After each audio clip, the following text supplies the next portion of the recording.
ये जो मंदिर आपण मैंने देखुं ये बहुत पुराना और बहुत आश्चर्यजनक देखु केते पत्थर साहाय्य केमिति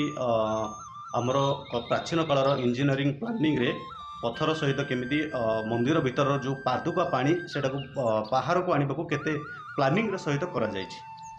आपण मैंने देखिपे आउ गोटे ये मंदिर बहुत पुराना छोट छोट पत्थर को काटिकी भीतर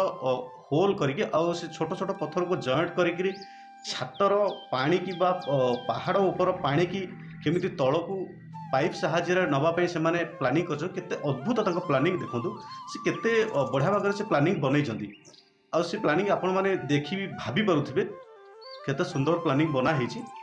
प्राचीन काल लोक मैंने केते माने बहुत तांकर अधिक बुद्धि थिला बहुत माने बुद्धि से माने बहुत स्ट्रांग थिले। बट आपण मानकर भल पाइबा हमकु कमेंट बॉक्स रे ही देखिबा मिलुची आपणक मतामत जणैबे।